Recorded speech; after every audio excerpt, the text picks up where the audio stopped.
Hallo, herzlich willkommen auf dem Weg des Scheiterns. Schön, dass du dich hierher geirrt hast. Mein Name ist Nina. Auf der stetigen Suche danach, wie etwas besser laufen könnte, stelle ich immer wieder fest, dass sich oft gerade dann Möglichkeiten für Erkenntnisse öffnen, wenn etwas nicht wie geplant verläuft. Das Scheitern erscheint dann plötzlich als eine Art Spur, die zu etwas führt, das von Menschlichkeiten erzählen kann. Solchen Spuren möchte ich in den Episoden dieses Formats folgen. Vielleicht kann dir der ein oder andere Gedanke eine Reisebegleitung sein. Ich wünsche dir viel Vergnügen beim Hören und alles erdenklich Gute für deinen ganz eigenen Weg.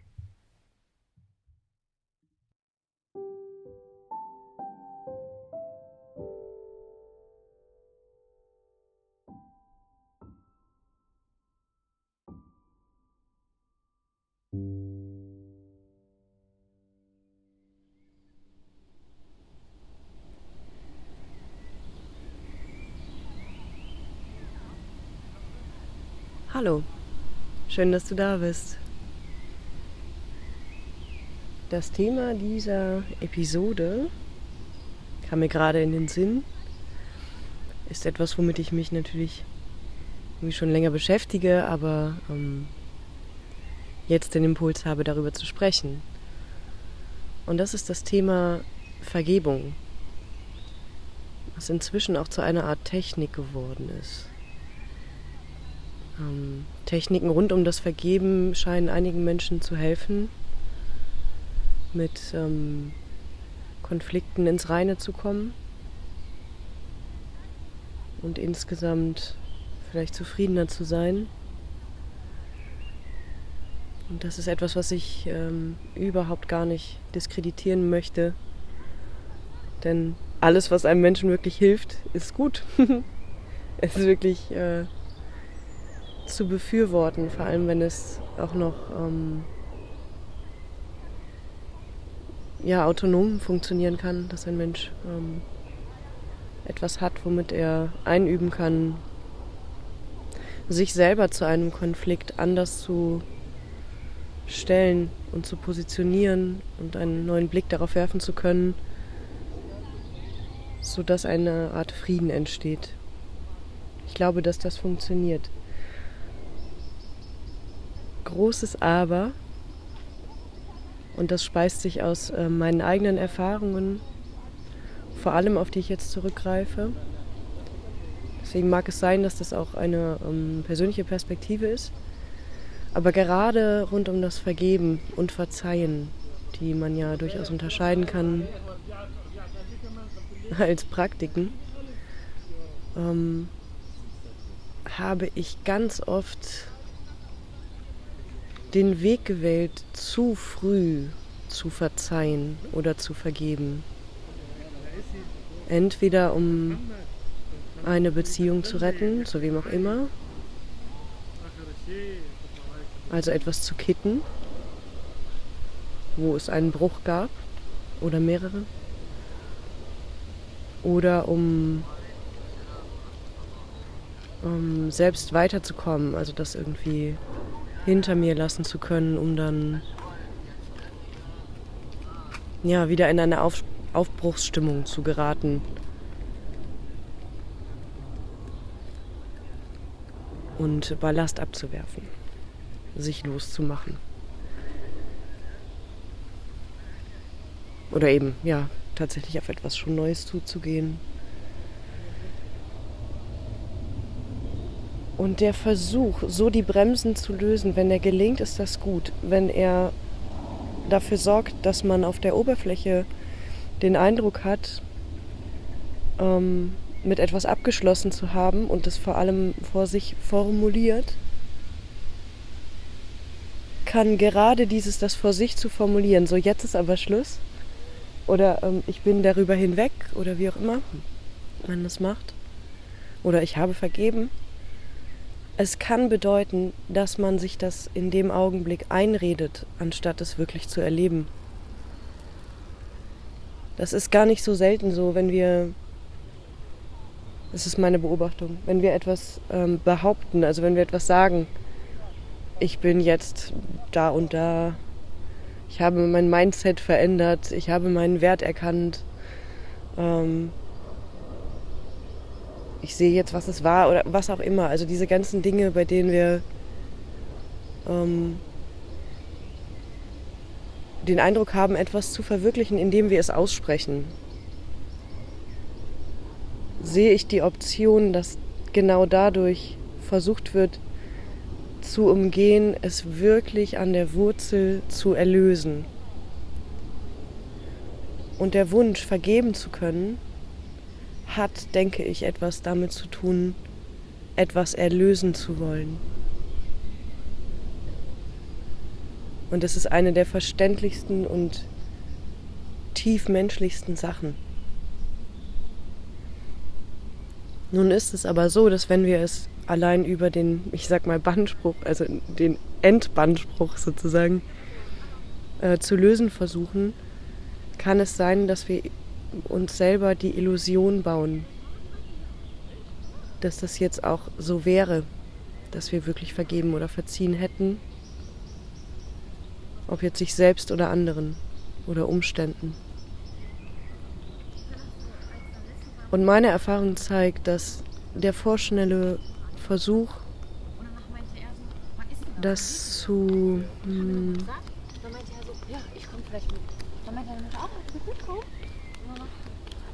Jetzt benutze ich wieder dieses Wort, das zu manifestieren.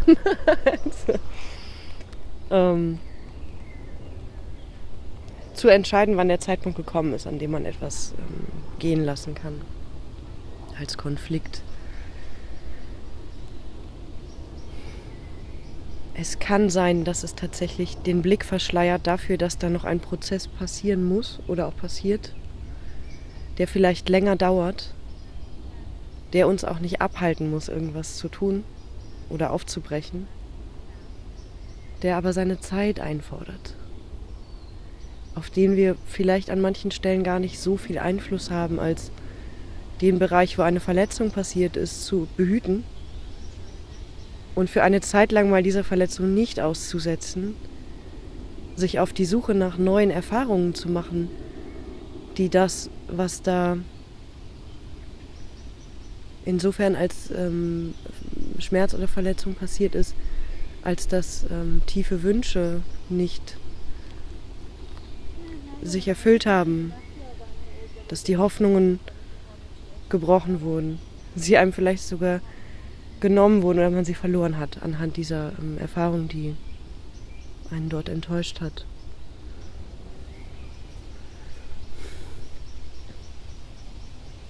Es ist tatsächlich irgendwann sehr heilsam, wenn man sich wieder traut, sich die Qualität dieser Wünsche, die ja, wenn die Verletzung tief war, auch tiefe Wünsche waren.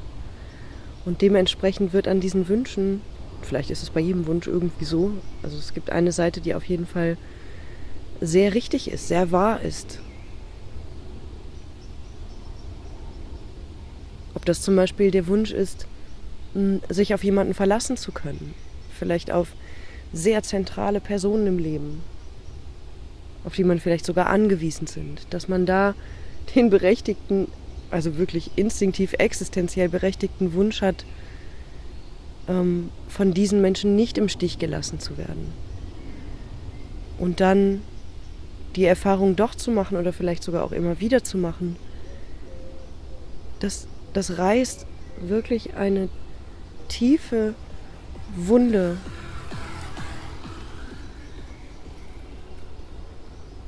in das, was an uns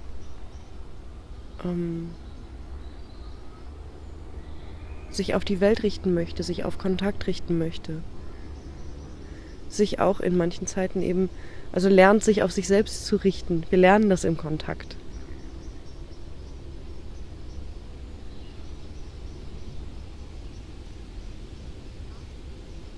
Und diese Art Wunden, die können uns so auch tief verwirren, dass wir durch sie mehr oder weniger gehetzt sind, Möglichkeiten der Verarbeitung zu finden und das möglichst schnell. Und das kann eben dazu führen, wenn das gar nicht in der Tiefe passiert ist,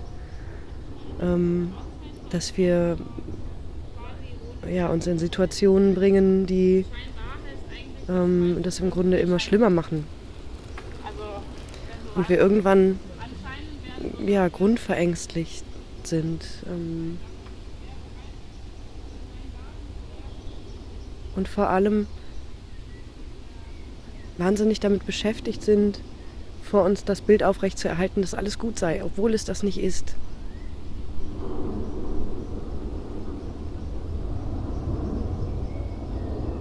Und ich denke, dass bei der Frage der Vergebung oder der Praxis des Vergebens, wenn wir das machen, um was davon zu haben, also um in einen Zustand zu kommen, von dem uns erzählt wurde, dass er eben irgendwie glücklich macht oder dass das wichtig ist und wir uns das vornehmen,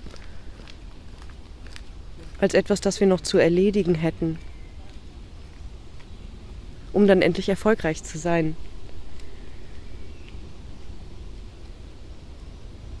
Ich glaube, dann räumen wir dem, was da heilen muss, was wirklich heilen muss, nicht den nötigen Platz ein. Wir haben zu wenig Respekt vor der Wunde und vor der Wahrheit der Verwundung. An dieser Stelle nehmen wir uns nicht ernst.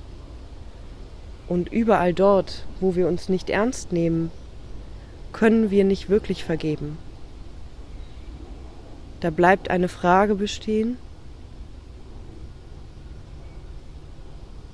die ihre guten Gründe hat.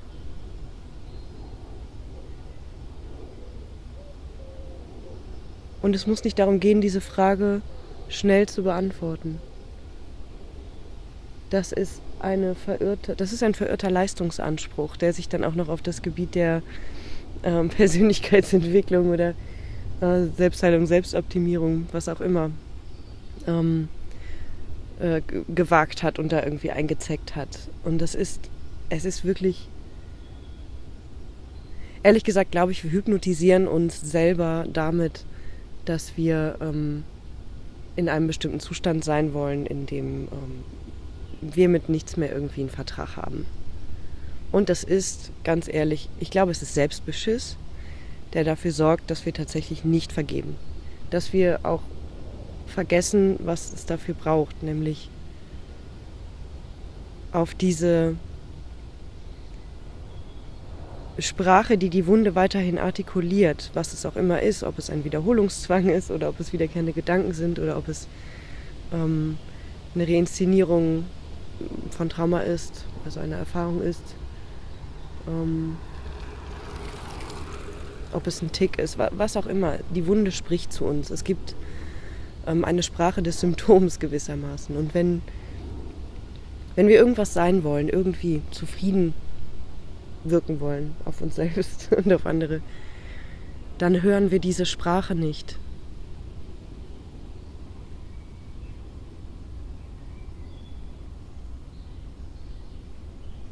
Und der Zauber ist,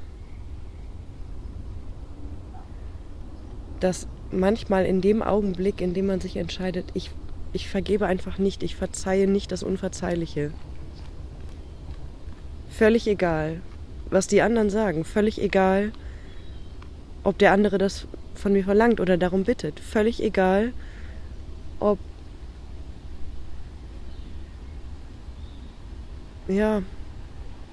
ich vielleicht sogar Mitgefühl mit dem anderen habe, weil ich verstehe, was ihn dazu angetrieben hat. Wenn wir nicht den Respekt vor der Wunde haben und vor dem, dass es eine Tat gab, es gab etwas, das passiert ist,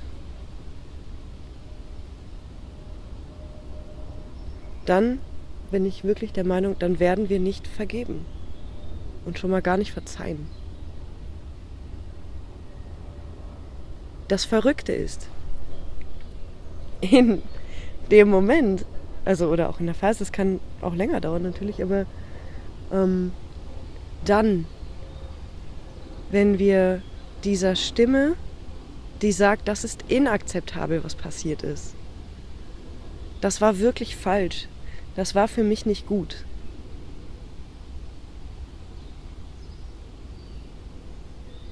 Und es ist eine Zumutung.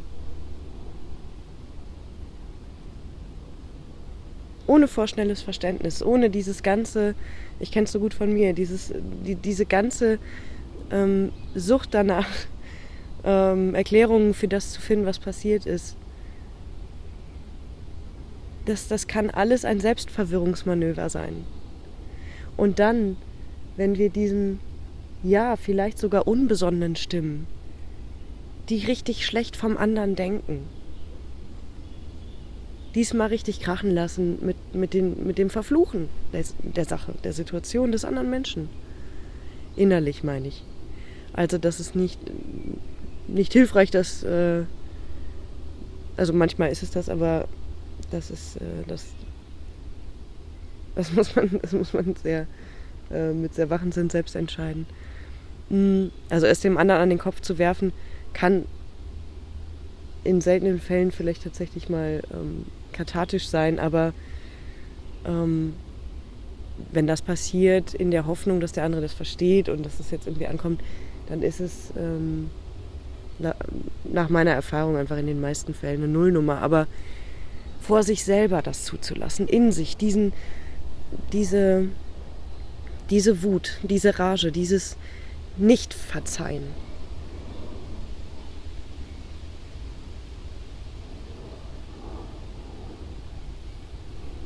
Und vielleicht sogar ein Moment von Rachlust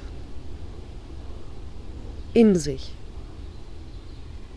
als Qualität zulassen, wenn er sich ja formuliert, wenn er sich ja irgendwie darin ausdrückt, dass wir ständig irgendwie auch passiv-aggressiv irgendwelche anderen Menschen dafür bestrafen, was uns passiert ist. Ich meine, was soll die Scheiße? Was würde passieren, wenn wir das, was da so wütend ist und vielleicht auch berechtigterweise in Rage ist, dort adressieren würden, wo es hingehört?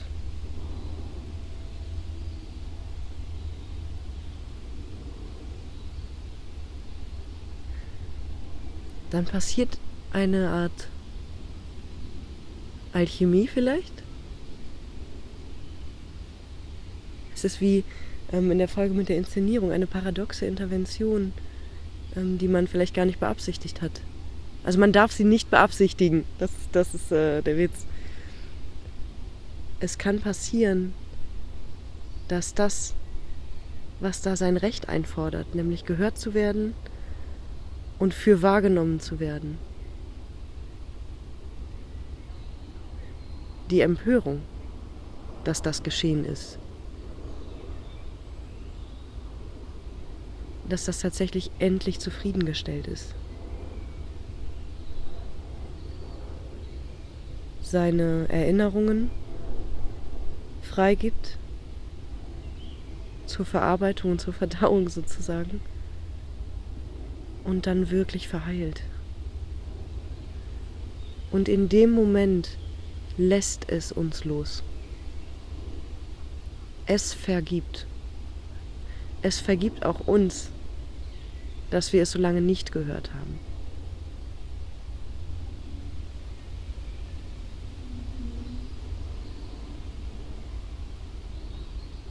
Es vergibt, weil es endlich den Trost erhalten hat, den es gebraucht hat.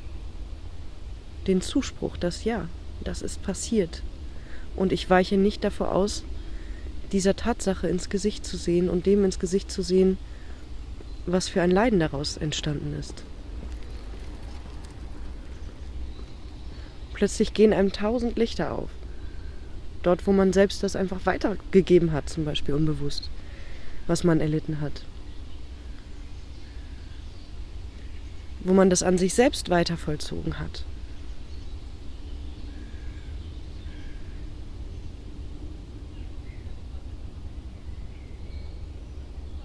Es hört einfach auf. Vergebung geschieht dann einfach. Ich muss es nicht mit einem Ritual verknüpfen. Und wie gesagt, ich will das nicht, ich will dem nicht seinen Wert absprechen, ganz und gar nicht. Das ist, möchte ich vor allem nicht bei Sachen machen, mit denen ich mich nicht besonders gut auskenne. Aber es hat mir tatsächlich einfach nie geholfen. Und zwar genau aus dem Grund, dass ich es, man könnte sagen, unter falschen Motiven gemacht habe. Ich wollte nicht heilen, ich wollte besser werden. Und ich wollte schnell fertig sein. Und es ist mir jedes Mal um die Ohren geflogen. Jedes einzelne Mal.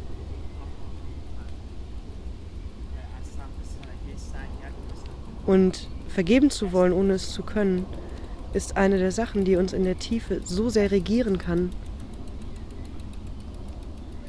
dass wir wirklich, ich habe das Wort vorhin schon gesagt, glaube ich, aber wir hypnotisieren uns selbst.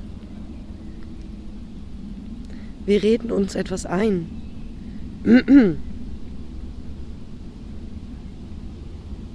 Und es ist Selbstbeschiss.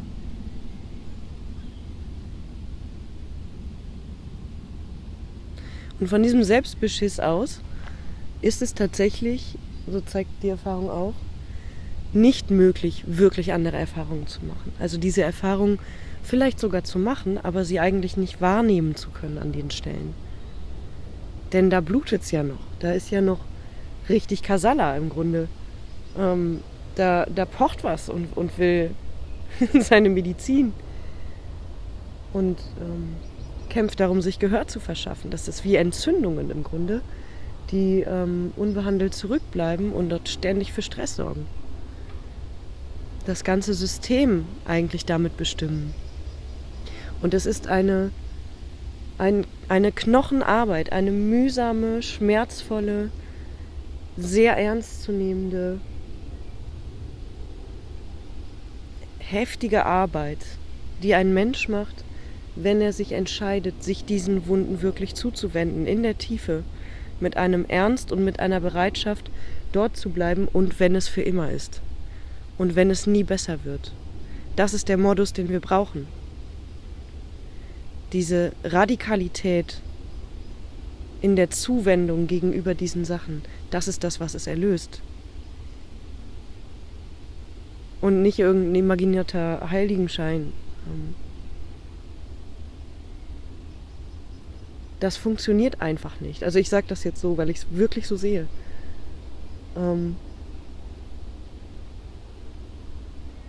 Und es ist wirklich eine Sache, von der viele Menschen den Eindruck haben, ja, das ist irgendwie das ist so ein Trip, auf dem jemand ist und es ist irgendwie, also wenn Trip-Reise heißt, natürlich ist es das, aber man macht sich da allzu schnell drüber lustig und findet das irgendwie so süß. Aber meine Erfahrung ist, dass diese Prozesse das Krasseste sind, was es gibt. Also was ich kenne zumindest. Man wird mit einer solchen Gewalt konfrontiert in sich selbst, mit schrecklichen Horrorbildern, mit Höllen, die der Feigling in uns wirklich nicht sehen will. Man will es einfach nicht sehen und es ist trotzdem notwendig und plötzlich dreht es sich. Es ist wirklich ein Wunder immer wieder, wie das funktioniert. Und es braucht aber wirklich die Bejahung dessen, was einem schwerfällt zu bejahen. Und was man auch gelernt hat, zugunsten des Umfelds, häufig zugunsten der Familie. Es nicht auffliegen zu lassen. Das heißt, wir wurden darauf konditioniert, unsere Wunden zu behalten. Nicht frei davon zu werden, es nicht auszusprechen. Weil wir damit die ganzen unter den Teppich gekehrten Sachen auffliegen lassen, die keiner sehen will, weil alle Angst vor diesen Schmerzen haben. Aber es ist der einzige Weg, dass diese Schmerzen tatsächlich gehen können und dass auch die Symptome, die dann irgendwo anders auftauchen, auch verschwinden können. Einfach so. Es vergibt automatisch, wenn man das macht, wenn man das wirklich tut.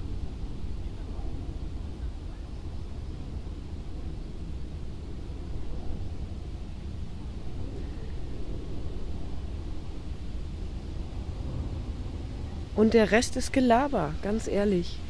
Ich habe es so oft gemacht, von mir selber oder von anderen, dass ich irgendwie gesagt habe, ja, ich bin darüber hinweg. Und was war in Wahrheit der Fall? Null war ich darüber hinweg. Null. Und immer dann, wenn ich es vor anderen gesagt habe, also immer dann, wenn ich es wirklich behauptet habe, mit einer Inbrunst, wenn ich es verteidigt habe. Nein, ich bin drüber. Dann war es definitiv nicht so. Wow, da vorne ist ein Fuchs. Wie schön. Auch ein gutes Tier für dieses Thema vielleicht. Wenn ich gerade so schaue, merke ich, es gibt eine Vorsicht im Verhalten des Fuchses, eine Aufmerksamkeit, von der man vielleicht was lernen kann an der Stelle. Weil der Fuchs nicht so schnell vertraut. Und damit hat er recht.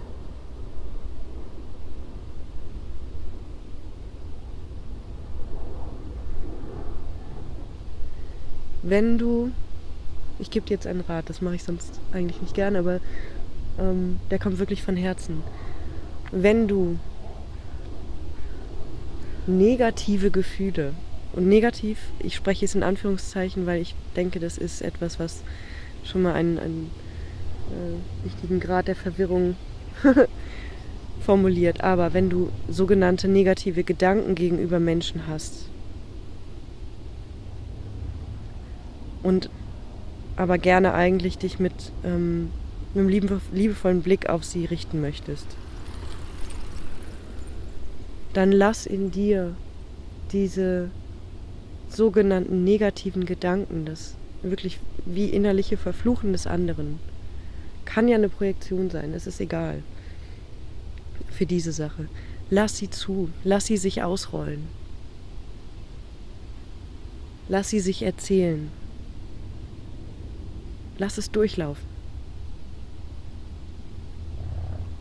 Mach es mit dir aus. Also an der Stelle wirklich mach es mit dir oder mit einem Menschen, dem du vertraust oder im besten Falle wirklich auch in einer therapeutischen Situation, weil die therapeutische Situation, wenn sie wirklich helfen kann, uns auch darin bestärkt, diese Dinge kennenzulernen und zu schultern. Und auszuhalten und zu erkunden und auch vielleicht zu erkennen, dass es gar nicht so schlimm ist, zum Beispiel solche Gedanken zu haben. Es ist ja eh da. Beobachte das. Man könnte sagen, schau darauf, wie die Mutter, die man vielleicht gebraucht hätte, die aushält, dass es in einem sogenannte negative Gefühle gibt. Ich sage wirklich sogenannt, weil es ist Bullshit eigentlich. Aber wir brauchen dafür jetzt irgendwie ein Wort. Schau, was passiert. Schau wirklich, was passiert. Du darfst sozusagen nichts davon wollen.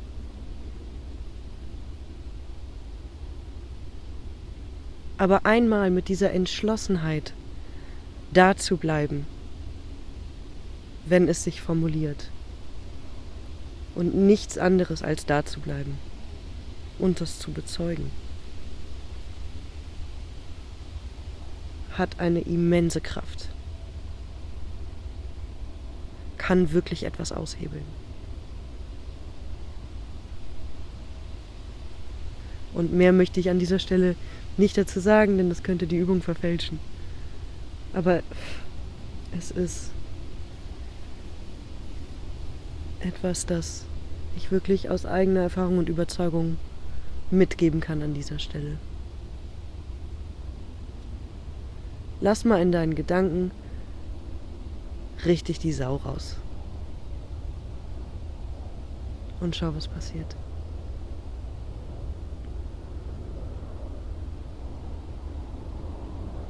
Vielleicht stellst du auch fest, dass du diese Gedanken nicht bist. Dass sie in dir stattfinden, aber dass sie keine Konsequenzen erzwingen. Das ist die Form von Stärke, nach der wir hier suchen. Alles klar, ich werde jetzt diesen Fuchs weiter beobachten. Und ich wünsche dir ganz viel Mut für diese Formen des Sich-Stellens. Meine größte Achtung und meinen größten Respekt. davor. Mach's gut.